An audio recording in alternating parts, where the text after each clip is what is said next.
அதுக்கடுத்து அல்லாஹ் என்ன சொல்கிறான்னா, பறவைகளின் பறத்தல் அல்லாஹ்வின் சக்தியால் நிகழ்கிறது. அது மேலும் அவன் சிறிய மற்றும் பெரிய அனைத்தையும் பார்க்கிறான் என்பதற்கு இது ஒரு சான்றாகும். அவலம் யரவு இலத்தைரி ஃபவுகஹும் ஷாஃபதி வயக்பில்னா, தங்களுக்கு மேலே உள்ள பறவைகளை அவங்க பார்க்கவில்லையா? அவை தங்கள் சிறகுகளை விரித்து மடக்கிக் கொள்கிறது. அதாவது சில சமயங்கள் அவை காற்றில் தங்கள் சிறகுகளை விரிக்கின்றது, சருகியும் செல்கின்றது. மற்ற சமயங்களில் அது பறக்கும்போது சிறகுகளை கூட்டியும் விரித்தும் படப்படுத்த அடிக்கின்றன. மாயம் சிகுஹுன்ன, அவற்றை எதுவும் அது தாங்கி பிடிப்பதில்லை. அதாவது காற்றில் இல்லர் ரஹ்மான், அளவற்ற அல்லாஹ்வை தவிர, அதாவது அல்லாஹ் தனது கருணையாலும் மென்மையாலும் காற்றை அவற்றுக்கு கட்டுப்படுத்தி அவற்றை காற்றில் தாங்கி பிடிக்கிறார். இன்னஹு பிகுல்லி ஷைஇன் பஸீர், நிச்சயமாக அவன் எல்லாவற்றையும் உற்று நோக்குபவன். அதாவது அவனுடைய எல்லா படைப்புகளுக்கும் எது நன்மை பயக்கும் மற்றும் பொருத்தமானது என்பதை அவன் பார்க்கிறான். இது அவனுடைய கூற்றை போன்றது.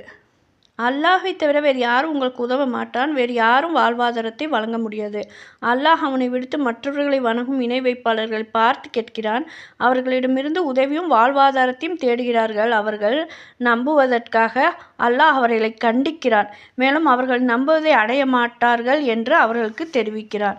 அல்லாஹ் சொல்கிறான் 20வது வசனத்தில், அம்மன் ஹாதல்லதி ஹுவ ஜுண்டுன் லகும் யன்ஷுருக்கும் மின் தூனிர் ரஹ்மான், அளவற்ற அருளாளனை தவிர உங்களுக்கு உதவுவதற்காக ஒரு படையாக இருக்கக்கூடியவன் யார்?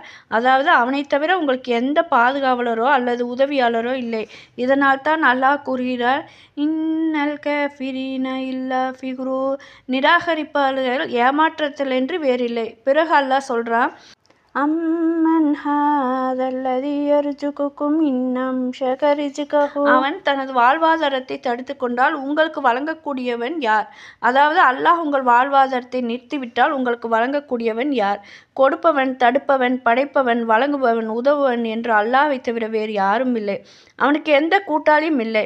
இது அவர்களுக்கு தெரியும் என்பதை நிரூபிக்கிறது. ஆனாலும் அவர்கள் அவனை தவிர மற்றவர்களை வணங்குகிறார்கள். மேலும் அல்லாஹ் கூறுகிறான், பல்லஜூ, இல்லை, ஆனால் அவர்கள் தொடர்கிறார்கள். அதாவது அவர்கள் தங்கள் வரம்பு மீறல், பொய் மற்றும் வழிகேட்டில் நிலைந்திருக்கிறார்கள்.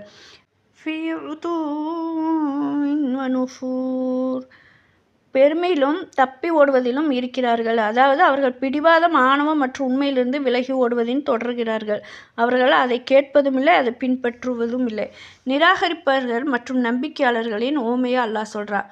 அடுத்த வசனத்தில் அல்லாஹ் 22ல் சொல்கிறான், அஃபமை யம்சி முகி